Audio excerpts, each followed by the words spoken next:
Well, Sergey here again. So you would think that my adventures in Alberta would be over by now, but trekking life sometimes, not sometimes, but quite often is unpredictable. Sorry for my voice. Yeah, it is getting better, but yeah, I did get a cold here.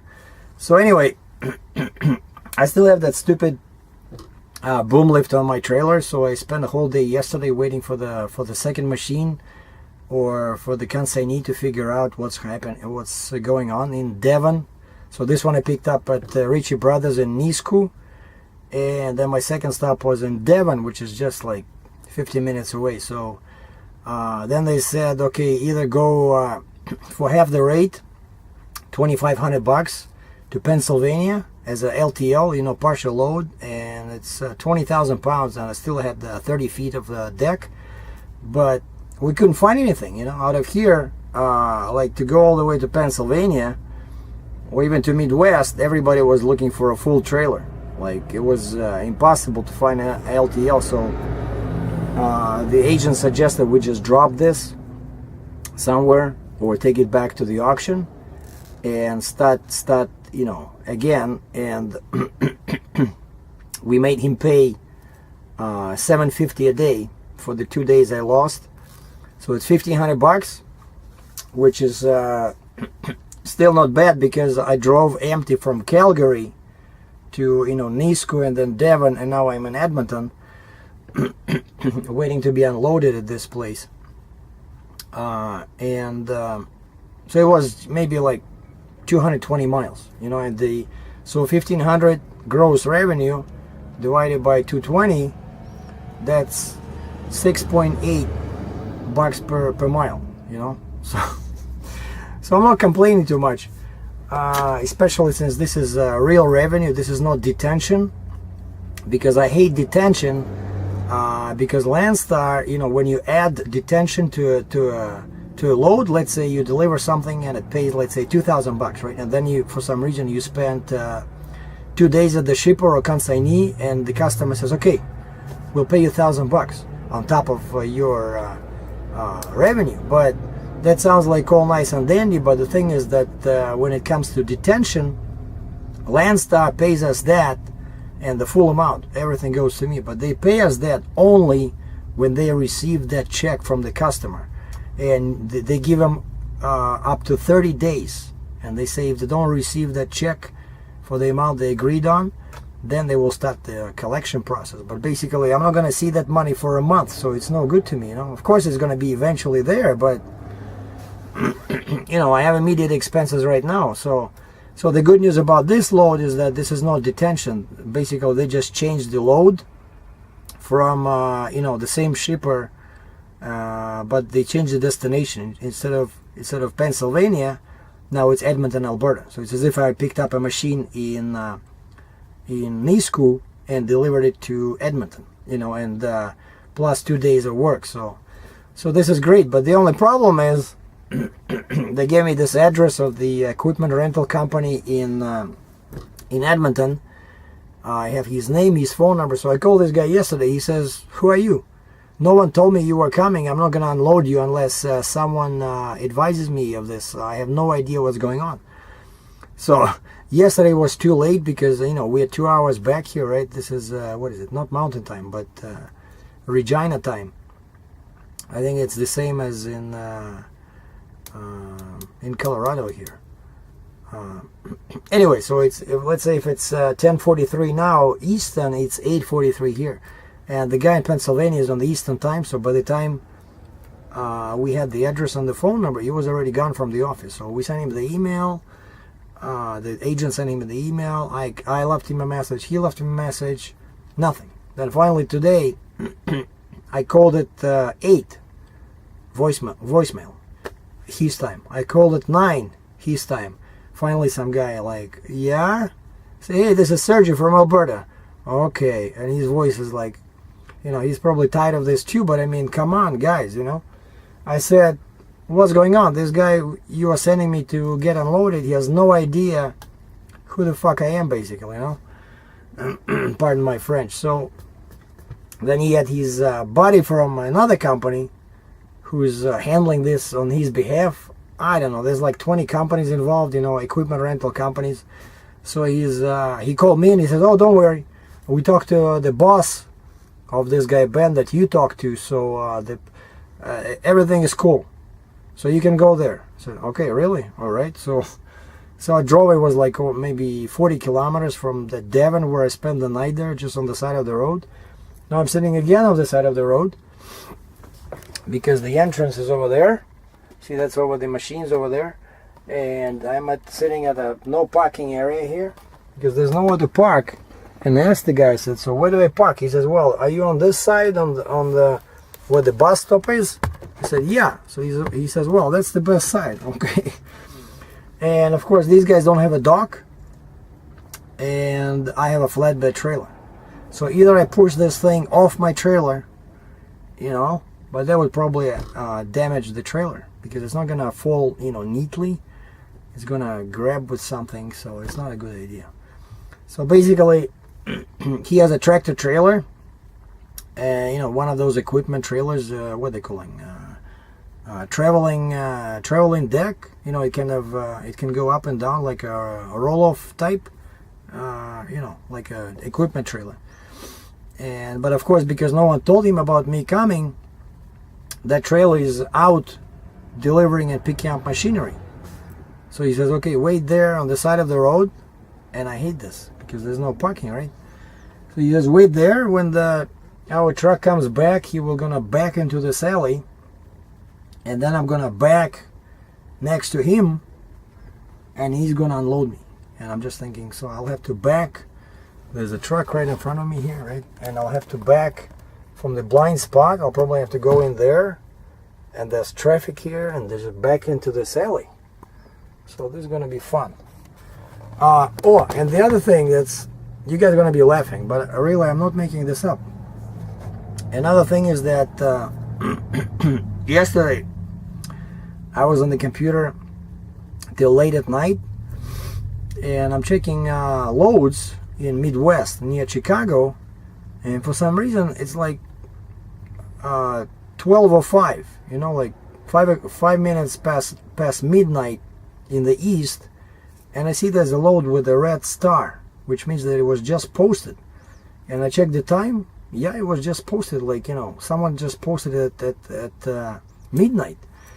And the load is from basically just west of Chicago, going to Oakville, Ontario, which is 20 miles from where I live, or where I park my truck. So, and I found the email address of this lady, and you know, I shot her an email saying that, hey, I'm interested in your load and there's no tarp, you know, put it on my truck, because I figured, you know what, I made some money here with this stupid load, so I'll just drive, and today's my payday, so I'll have money for fuel for sure. And from here to Chicago it's 1,600 miles, you know, but I'm so tired of this BS. I already made some money here, so. And everything here is, you have to drive somewhere. It's like either 300 miles in Saskatchewan, I don't know, there's nothing on direct line between here and Chicago, so it's just means more miles, more fuel, and the pay is like, I don't know, $1.50, $1.60 per mile, you know, gross. So it's just, you know, loss of time. So, and this one paid almost $4 per mile. It's like yeah, 600 miles. And no, actually, yeah, $3 per mile, and it paid the $1,800 gross revenue from Chicago to Oakville, Ontario. So, and I'm sitting in my truck, and she calls me back this morning at like, I just got up at 6 o'clock local time, but it's already 8 in the east, right? And she calls me back and she says, hey, I got your email. It's available. I'm gonna put it on your truck if you want. I said, yeah, sure, let's do it. And I'm thinking, oh my God, finally my luck is changing. So she put it on my truck, and then I went and grabbed some tea, punched in this address here in Edmonton in my GPS, and turns out it's only 40 kilometers. So I started driving. 10 minutes down the road, my phone rings, and a very nice female voice says, hi, this is Lisa from Landstar. You called me this morning about the load from Illinois to Oakville. And I say, yeah. And she says, I'm not making any of this up, guys. This is like the trucking reality, right? But I like the name, Lisa. You know, it's like that ice trucker, right? What's her name? I think she's Lisa, right? And she says, yeah, this is Lisa. And I wanted just to let you know, that this load will not be ready on Monday, July 15th. It will be ready on Wednesday. So I'm giving you a week notice. And I'm just like, I kind of exploded. I said, what's going on with you guys? Like, I just lost this, you know, load in Alberta, where I was supposed to pick up 2 machines. Only one was ready. Now I'm bringing it back to Edmonton. Now I booked your load. You're saying your load is not available. I said, well, that's 2 days. That's $1,000. You want me to sit on my butt for 2 days? That's $1,000. And she says, what do you mean? I'm giving you 1 week's notice. I said, that doesn't do anything for me, because I'm just losing time. I need to make money, you know. My bank does not care that I'm sitting in Chicago waiting for a $3 per mile load, you know. I need to make money every day or every week. So she says, well, then you can cancel. I said, well, cancel. And I just hang up on her. So unbelievable. And something like this happens to me, you know. The only time when something good happened to me when I went to Western Canada was the only time, and actually I made a whole bunch of money, all because the load I was taking from Watertown, New York, and you know, I agreed to do that. I went empty from let's say Toronto, Ontario to Watertown, New York, which is about a 6-hour drive, so like 300 miles. But it was a light load going to Estevan, Saskatchewan, just like 10 minutes north of the border with the US, you know, North Dakota. So I figured, hey, I'll do this, and then I can just go back to Fargo or something and find something in Minnesota there. And as I was driving with that load, they called me and they said that if I haven't booked anything yet to return back, they have the same stuff at the same place where I was unloading. And would I be interested in taking this? I thought they were kidding. I said, what, you serious, right? You have the stuff at the same place where I'm loading, going back to the same Watertown, New York, and you're asking me if I'm interested. And the guy says, well, we were not sure if, you know, if you're available. Maybe you booked something else. I said, from Saskatchewan back to Eastern Canada. No, I haven't booked anything yet. I'll take it. And they said, okay, how much money do you want? And I think that load paid like $3 per mile going to, you know, from New York to Saskatchewan, or even more. I think it was like $8,000. And I calculated all the miles times my, you know, secret number 225 for all miles. And I told them, I said, I'll do it for 5,000 or something, like gross. And they said, they came back to me, the same agent called me and they said, okay, so this load is on your truck. They're gonna pay you $6,500. I said, okay. I didn't even ask for it. Like, I asked for a lower amount, and these guys were so, you know, kind of desperate. So all I did was I delivered this mechanical, you know, machine parts in there, and my truck was sitting at one spot. They took these pieces off that I brought, and I didn't drive a single meter or single foot. They just brought other stuff, put on me. I even kept all my dunnage that I had from the previous load. They put it on, and I just drove back to Watertown. That was like one amazing, you know, 2 weeks. So that's what's killing, you know, our income here. It's not the rate, it's the lost time and deadhead. Because if you're deadheading, you're not making any money, you know. And we need to make so much money every month to pay our bills. So the bank, or your wife or your husband, they don't care how many dollars per mile you make, you know. They care about your gross income per month. And that's when I'm starting to think that it doesn't care. I mean, I don't care about the rate. I just need to get to a good area. So that's why from here I was trying to get to Midwest US, somewhere close to Chicago. But just that, again, I have to drive 300 miles to get that load, which is kind of stupid. There's nothing out of here, at least on the Landstar board. I know there's a whole bunch of Canadian brokers, and I talked to one guy in Montreal that was interested in my trailer, and he says, what, you don't have anything out of Edmonton?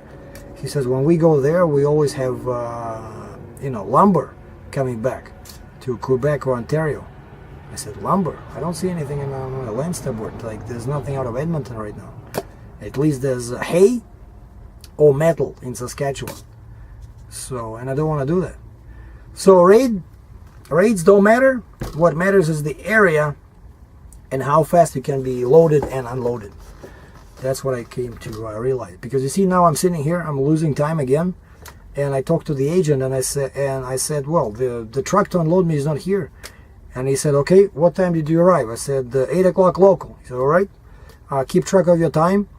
Let him sign, you know, time in, time out. We're going to hit the customer for detention again. $75 per hour. He says, we don't care, because he says, you know, we feel sorry for you as driver, because you took this load.